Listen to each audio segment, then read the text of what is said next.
And Esther, look, there hasn't been a formal response from the royal family in the aftermath of the release of Endgame. But look, we understand from palace sources that the king won't be emotionally blackmailed by Prince Harry. Is that the position? That's definitely the position. I mean, I don't know if you remember, a few weeks ago for the King's birthday, they allegedly received a call from the Duke and Duchess of Sussex and their children wishing him happy birthday. He did hint that him and Meghan would accept an invitation to Sandringham for Christmas this year, although it has not been clear that even an offer of an invitation has been made. So those are interesting reports there. But we know that when the King decided to terminate the Duke and Duchess of Sussex's ability to live at Frogmore Cottage earlier this year in the summer, he apparently called his father and said, "Don't you want to see his grandchildren? Don't you want to see your grandchildren?" And many people took that as a form of emotional blackmail. We know that the royal family have been quite mute on this issue with Omid Scobie's book and the revelation that the royal racists are apparently King Charles and Princess Catherine, which which most of the public don't seem to pay much mind to.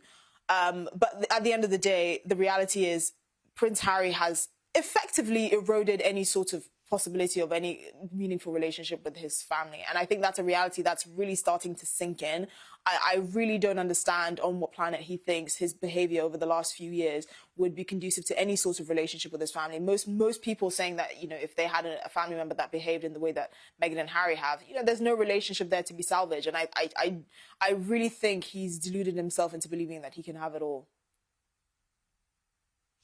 And Esther, another topic which keeps rearing its head is obviously the circumstances around which Harry and Meghan left the royal family. Apparently this week there's been another explanation. Yeah, so apparently, as part of the ongoing case in court over Prince Harry's security, he gave a very heartfelt testimony via his solicitor saying that the UK was his home and that him and Meghan didn't want to step down from royal duties, but they felt they were forced out. They didn't have any choice. He's basically making the case that the reason why he believes his family should have, protection, 24/7 protection by armed officers here in the UK is because it is part of him and his children's heritage, and that he never really wanted to leave. Now, again, many people are not really warming to this idea because we know that the Queen offered them a 1-year transition period and a chance to rethink what they really wanted to do in the royal family. So, it's very clear that from the Queen's side and from many of the senior royal members of the royal family, they didn't really want this to be hasty or acrimonious in the way that it ended up being. And secondly, the prince was presented with various options. One of the options was to keep calm and carry on in their royal duties, and they chose not to do that. The option that they favoured was to have kind of a half-in, half-out approach. Now, obviously, the Queen, understanding the pressures of royal life, particularly on a couple with young children, that's why she offered them this sort of 1-year cooling-off period. But they didn't take that opportunity.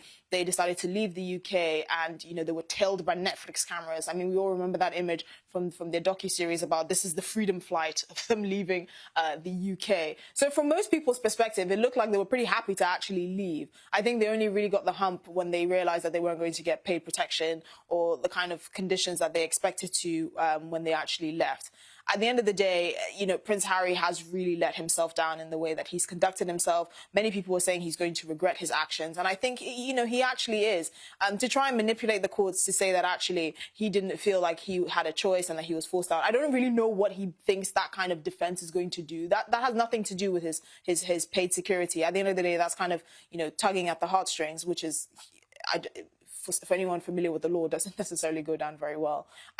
But again, it's the question of, can these people actually take responsibility for their actions? No one forced them to do the Netflix documentary. No one forced them to do the Oprah interview. No one forced them to write Spare and the kind of disparaging things he said about members of his own family. They did that of their own volition, and they've made a lot of money from it. So it's very strange for him to think that he actually has any sort of place in public life, or that he didn't make the decisions that he made and that he was somehow given no choice but to leave the royal family, according to him.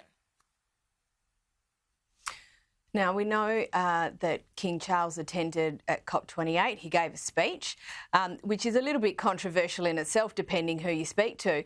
But there was also a controversy around a tie that he wore at the conference. Can you tell us about that?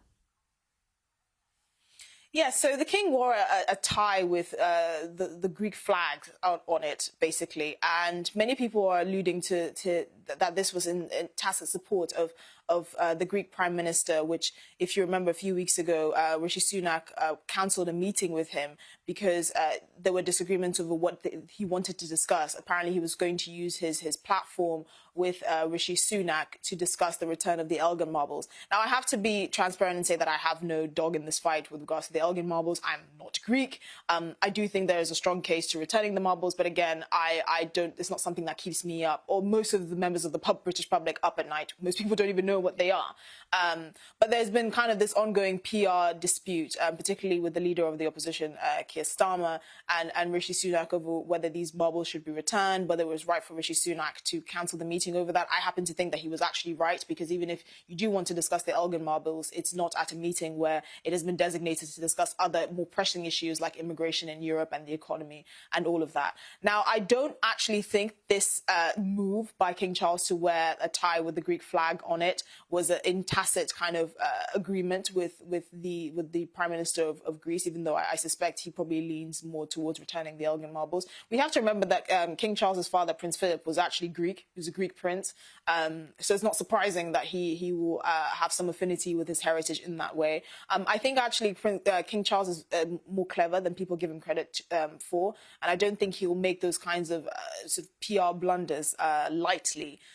And so I do think that there is an element of bad faith. You know, I'm not necessarily fond of King Charles still going to COP28 and still trying to get involved in an increasingly political debate with regards to action to tackle climate change and all of that. But I do think in this particular instance, it was just happened to be something to celebrate his own heritage.